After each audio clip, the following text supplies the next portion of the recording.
Monsieur le chancelier Schröder, merci de me recevoir à l'occasion de votre bref séjour à Paris et heureux de vous revoir. L'Europe est-elle à la hauteur de la crise actuelle en Ukraine? Ich glaube schon, dass Europa in Je einem pense que nicht oui. sehr guten, aber in einem L'Europe Zustand n'est ist, pas der dans es un état ermöglicht, excellent, mais dans un sowohl bon état wirtschaftlich qui als auch permet politisch aussi bien du auf point der de vue Ebene économique zu agieren, die es politique Europa d'agir zukommt. Wir haben à un Probleme, niveau qui keine convient à Frage, l'Europe. Nous avons im des problèmes ökonomischen, sans question dans le domaine gelegentlich auch im économique, politischen quelquefois aussi Verständnis, dans aber le die domaine Probleme sind politique pour lösbar. comprendre les problèmes et les Et on voit que la crise d'Ukraine a déjà des conséquences négatives sur l'économie russe, mais aussi l'économie, les bourses de l'Europe et même Wall Street. Si la crise dure, ça va faire des dégâts sur les économies en plus. Das könnte sein und deswegen C'est tout à fait possible. Je pense que nous devons tous travailler ensemble afin de trouver une solution diplomatique. Il y a des propositions que je soutiens et il faut essayer, dans le cadre de l'OSCE, de trouver, par exemple, de mettre en place un groupe de contact. Et dans ce contexte-là, les parties du conflit, la Russie d'un côté et l'Ukraine de l'autre côté, commencent à s'entretenir. Vous avez votre expérience et vous savez que les peuples aujourd'hui redoutent une guerre qui ne resterait pas régionale. Est-ce qu'ils ont raison d'avoir peur? Parce qu'une étincelle peut tout déclencher. Non, je n'irai pas jusque-là de parler d'un risque de guerre. Personne ne voudrait une guerre, ni l'Occident, ni l'Ukraine ou la Russie. À mon avis, il y a des erreurs qui ont été commises dans le passé. J'aurais trouvé raisonnable de parler avec les deux parties, avec la Russie, avec l'Ukraine, discuter pour trouver une solution, un arrangement, aussi parler de la question pour savoir comment on peut rapprocher les deux de l'Europe. Vous dites qu'il ne faut pas proposer à l'Ukraine de choisir ou l'Europe ou la Russie. Vous le disiez hier, nicht entweder, soit ceci, soit cela, oder, nicht entweder oder, mais plutôt und et und, c'est-à-dire et ceci et cela. Il faut voir que les intérêts économiques de l'Ukraine sont tellement importants qu'ils ont besoin, pour des raisons économiques, d'être près de la Russie. Et c'est la raison pour laquelle ce choix est une position qu'il faut dépasser. Et alors, on la remplace par quoi? Si c'est pas ou soit, par quoi? Comment on peut bien faire le nécessaire afin que les marchés européens soient à la disposition de l'Ukraine sans qu'il y ait pour autant des relations mauvaises avec la Russie. Chancelier Schröder, vous soutenez la médiation qui a été proposée par Angela Merkel, soutenue par François Hollande, acceptée par Vladimir Poutine.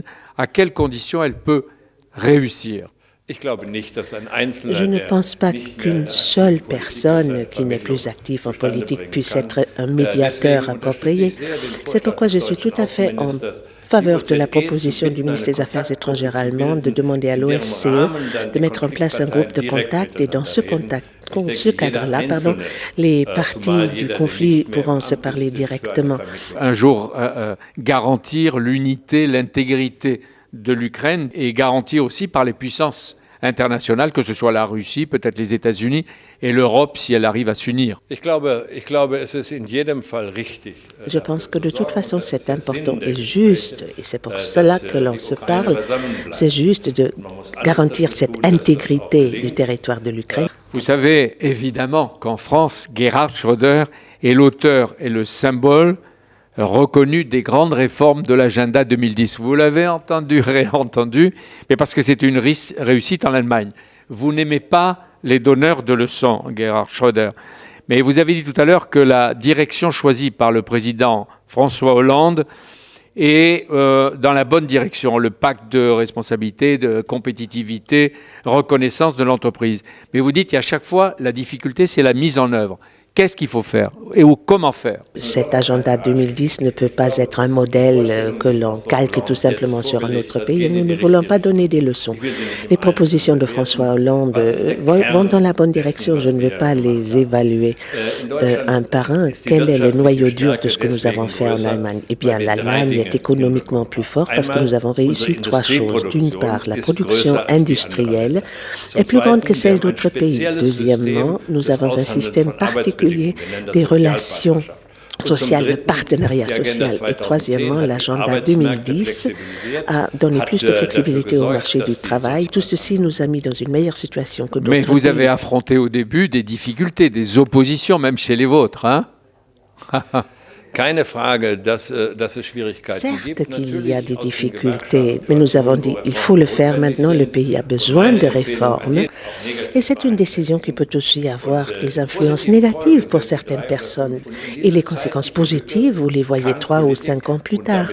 Moi, j'ai eu justement cette difficulté, j'ai perdu mon poste, la chancellerie, parce qu'il y avait ces difficultés. Il ne faut pas renoncer de son plein gré à être réélu, mais il faut quand même accepter le risque de ne pas être réélu. Vu de Berlin, Monsieur le Chancelier, quelles sont nos nécessaires réformes pour éviter que l'Allemagne, votre pays, augmente son écart avec nous, les Français? Eh bien, je viens de dire que je ne voulais pas donner des leçons aux Français, mais je pense que ce qui est maintenant entamé par votre président de la République, c'est la bonne direction. Et ce qui est important, c'est surtout de renforcer la force économique de la France pour lutter contre le chômage, pour être plus concurrentiel, parce que la France est un pays très important pas seulement pour la France, mais pour toute l'Europe.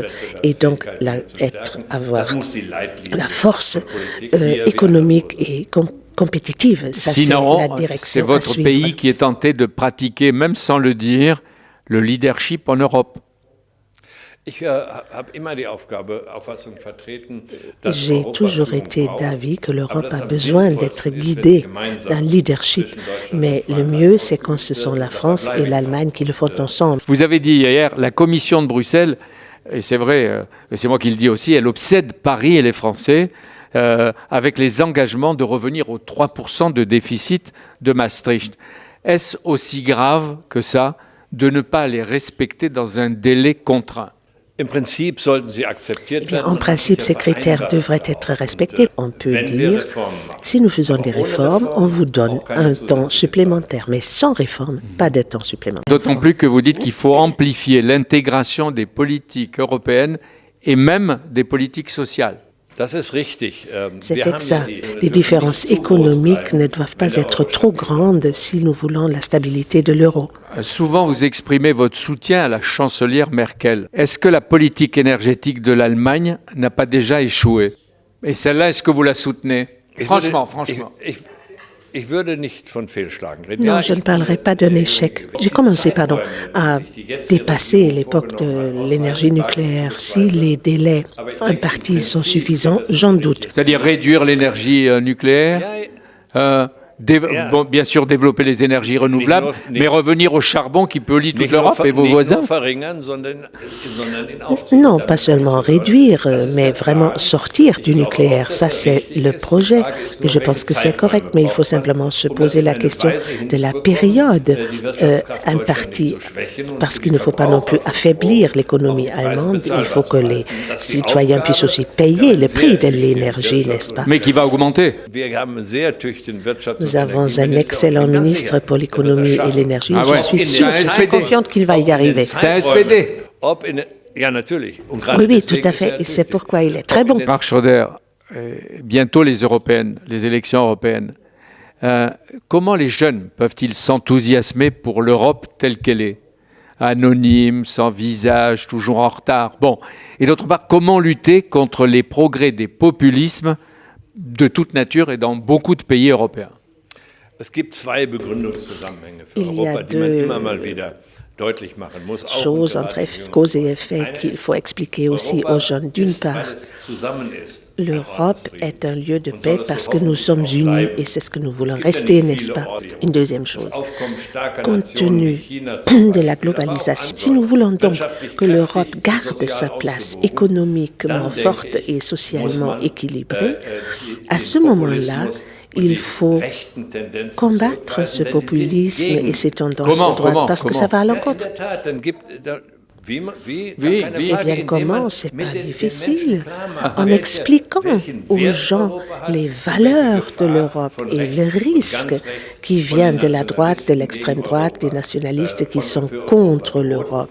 C'est-à-dire que la réponse aux extrêmes droite et gauche, à tous les nationalistes dont vous parlez, c'est de dire pas moins d'Europe, mais plus d'Europe, beaucoup plus d'Europe. In der Tat, Exact. Dans les faits. Exact. ist die wirkliche Alternative. C'est ça la véritable alternative. Et il y a une phrase d'Hubert Védrine que vous connaissez. Il dit la politique, Hubert Védrine, la politique russe de l'Europe ne peut pas se contenter de détester Poutine. Est-ce que vous êtes d'accord avec lui? Nein, überhaupt nicht. Hass ist Oui, überhaupt tout à fait. kein De toute façon, Kriterium détester, ce in n'est der pas un Politik, die critère rational dans la sein politique. will, La politique doit sondern être wir müssen wissen, rationnelle, dass man viele portée par la Probleme raison. ob das Syrien Beaucoup de ist, ob problèmes das dans le Iran monde, que ce ist, soit ob la das andere Syrie, Probleme, zum l'Iran Beispiel jetzt die ou Ukraine, ist nur l'Ukraine, gemeinsam mit Russland ces und problèmes-là, nicht on ne gegen peut les Russland résoudre lösen können. qu'avec la Russie et pas contre la Russie. Comment on dit en allemand? Deutschland ist back. Deutschland ist zurück. Wie sagt man? L'Allemagne est de retour. Deutschland ist da, übernimmt L'Allemagne seine est là Verantwortung in et dem accepte Rahmen sa des responsabilité Vernünftigen. dans un cadre raisonnable. Nous sommes un pouvoir moyen et nous devons agir ainsi. Chancelier Schröder, nous nous connaissons depuis longtemps, depuis des années. Vous n'avez pas la nostalgie des années d'action, de combat avec les échecs et les réussites? Ça va, la vie? Überhaupt nicht. Non, pas du tout. Je ne suis pas nostalgique du tout. Les choses se terminent. À un moment donné, il y a une belle phrase d'un grand poète allemand. Dans chaque nouveau départ, il y a un nouveau défi. Hermann Hesse. Merci en tout cas, Monsieur le Chancelier, et merci à Gabriel Vennemer qui vient de traduire vos propos à Europe 1. À bientôt.